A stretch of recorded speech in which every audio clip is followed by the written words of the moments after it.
بسم اللہ الرحمن الرحیم عبس وتولى ان جاءه الأعمى اس نے برا سا منہ بنا لیا اور پشت پھیر لی اس لیے کہ اس کے پاس اندھا آ گیا تھا۔ گزشتہ درس میں لفظ الاعمى کے معنی ہم بیان کر رہے تھے اور ہم نے عرض کیا کہ لفظ الاعمى عین میم اور یا سے بنا ہے، اس کے بنیادی حروف عین میم اور یا ہے، اور قرآن کریم میں یہ لفظ زیادہ تر بصیرت کے اندھے کے لیے استعمال ہوا ہے، لیکن اس آیت میں سورۃ عبس کی آیت میں یعنی ان جاءہ الاعمى میں الاعمى ظاہری آنکھوں سے نابینا کے لیے استعمال ہوا ہے کہ جو اس محفل میں آ گیا تھا جس محفل میں رسول اللہ مکے کے بڑے سرداروں کو دین اسلام کے بارے میں بتا رہے تھے۔ قرآن کریم میں اس عین میم اور یا کے استعمال کی ہم چند آیات آپ کی خدمت میں عرض کریں گے تاکہ اس لفظ کا معنی اور اس کے مختلف استعمالات انشاءاللہ واضح اور روشن ہو جائیں۔ سب سے پہلے سورۃ الحج کی آیت نمبر 46 کی طرف توجہ فرمائیں۔ اللہ تبارک و تعالی فرماتا ہے افلم یسیروا فی الارض، تو کیا انہوں نے زمین میں سیر نہیں کی، یعنی زمین میں چل پھر کے نہیں دیکھا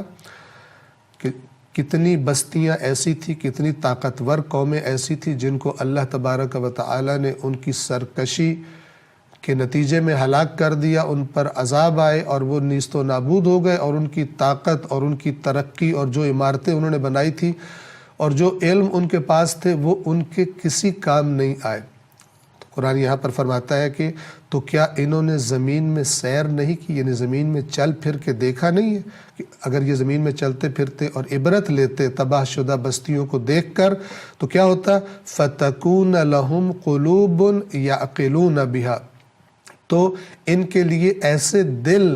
ان کو حاصل ہو جاتے کہ جس کے ذریعے یہ عقل سے کام لیتے، یعنی باتوں کو سمجھتے۔ ابھی جو اپنی دنیا میں مست ہو کر انہیں اے رسول آپ کی باتیں سمجھ میں نہیں آ رہی، اگر انہوں نے ادھر ادھر کی عذاب زدہ بستیوں کو دیکھا ہوتا تو پھر ان کے دلوں میں یہ صلاحیت پیدا ہوتی ان سے عبرت لے کر کہ یہ آپ کی باتوں کو، حق کی بات کو سمجھتے۔ او آذان یسمعون بہا، یا ان کو ایسے کان مل جاتے کہ جن کے ذریعے یہ بات کو سن سکتے۔ اب ان کے کان ہیں، آپ کی آواز اے رسول یہ سنتے ہیں، لیکن اس کے سننے کا جو اثر لینا چاہیے وہ نہیں لیتے، گویا کہ ان کے کان ہیں ہی نہیں۔ تو یہ ذکر کر کے، یہ بات کر کے پھر قرآن مجید سبب بیان کرتا ہے۔ توجہ فرمائیں، فرمایا فَإِنَّهَا لَا تَعْمَى الْأَبْصَارِ، تو پس جان لو، ایک بہت ہی اہم بات کو اچھی طرح سمجھ لو، اور وہ یہ ہے کہ لا تعمى الابصار، یہ لا تعمى وہی عین میم اور یا ہے کہ آنکھیں اندھی نہیں ہوتی، آنکھیں تو سب کے پاس ہوتی ہے، کفار اور مشرکین اور جو ہٹ دھرم ہے اور دین حق کی مخالفت کر رہے ہیں ان کی بھی چہرے پر آنکھیں ہیں، یہ آنکھیں اندھی نہیں ہوتی۔ وَلَكِنْ تَعْمَى الْقُلُوبُ الَّتِي فِي الصُّدُورِ، لیکن یعنی بلکہ اصل میں کیا چیزیں اندھی ہو جاتی ہیں، وہ قلب، وہ قلوب اندھے ہو جاتے ہیں کہ جو سینوں کے اندر ہیں، یعنی اللہ تبارک و تعالی نے بات کو سمجھنے کی جو صلاحیت دی ہے کہ انسان اپنی خواہشات کو ایک طرف ہٹا کر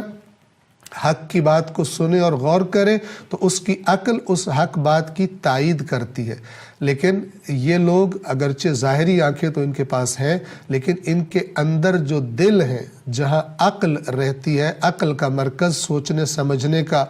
جو مرکز ہے وہ اندھا ہو چکا ہے، اور اس کے اندھے پن کا سبب جو قرآن اور احادیث میں بیان کیا گیا وہ حب دنیا ہے، دنیا اور دنیا کی لذتوں کی محبت جو انسان کو اللہ تبارک و تعالی کی نافرمانیوں میں کی طرف لے جاتی ہے، اور وہ اس راستے پہ چلتے چلتے گویا کہ حق کے بارے میں بالکل اندھا ہو جاتا ہے، حق کو نہ دیکھنا چاہتا ہے، نہ سننا چاہتا ہے اور نہ سمجھنا چاہتا ہے، اور اسی لیے قرآن نے ایسے افراد کے بارے میں اندھے کے لفظ استعمال کیے کہ یہ اندھے ہیں، اگرچہ ان کی ظاہری آنکھیں موجود ہیں۔ دوسری آیت لفظ اعمیٰ کو سمجھنے کے لیے سورۃ الاسراء کی آیت نمبر 72 فرمایا وَمَنْ كَانَ فِي هَذِهِ أَعْمَى، اور جو شخص یہاں یعنی اس دنیا میں اندھا تھا، جو یہاں اندھا تھا، فَهُوَ فِي الْآخِرَةِ أَعْمَى، تو وہ شخص آخرت میں بھی اندھا ہوگا، وَأَضَلُّ سَبِيلًا، اور بدترین گمراہی میں ہوگا، اس دنیا کی گمراہی سے بھی بدترین گمراہی میں ہوگا۔ اور یہ بدترین اس لیے ہوگی کیونکہ یہاں پر تو گمراہ لوگ ہو سکتا ہے دنیا کی لذتیں اٹھا رہے ہو حرام راستوں پر چل کر، لیکن قیامت کے دن یہ بدترین گمراہی ہوگی جب اس کے نتیجے بھی نکل آئیں گے اور وہ اللہ کا عذاب ہوگا۔ تو آپ توجہ فرمائیں، کیا کہا جا رہا ہے کہ جو یہاں اندھا تھا وہ آخرت میں بھی اندھا رہے گا۔ تو یہ بات بالکل واضح ہے کہ اس سے مراد ظاہری آنکھیں نہیں ہیں، یعنی ایسا نہیں ہے کہ اللہ تبارک و تعالیٰ یہ فرمانا چاہ رہا ہے کہ جو اس دنیا میں جن کی ظاہری آنکھیں کام نہیں کرتی تھی، جیسے کہ ہم اپنے آس پاس کئی دفعہ دیکھتے ہیں نابینا حضرات کہ جن کی آنکھیں نہیں ہوتی اور وہ ارد گرد کی دنیا کو نہیں دیکھ سکتے، اللہ یہ نہیں فرمانا چاہ رہا کہ جو یہاں پر نابینا ہے، ظاہری آنکھیں نہیں رکھتا، قیامت کے دن بھی وہ اندھا ہوگا، ہرگز ایسا نہیں ہے، بلکہ اللہ تبارک و تعالیٰ یہ فرمانا چاہتا ہے کہ جو اس دنیا میں حق کو نہ دیکھنا چاہتا تھا اور حق کی طرف نہیں آتا تھا، گویا کہ وہ اندھا تھا، اندر کا باطن کا اندھا تھا، تو جس نے یہ روش اختیار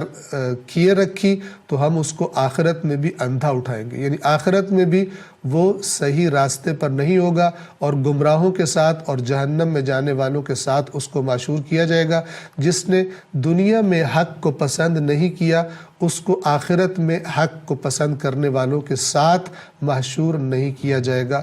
یہی اللہ تبارک و تعالیٰ کا قانون ہے، ورنہ اگر مراد ظاہری آنکھوں کا اندھا ہو تو یہ پھر خلاف عدل ہو جائے گا کہ اس دنیا میں بھی کسی کے پاس آنکھیں نہیں تھی اور اللہ تبارک و تعالیٰ اس دنیا میں بھی اس کو آنکھیں عطا نہ کرے، بلکہ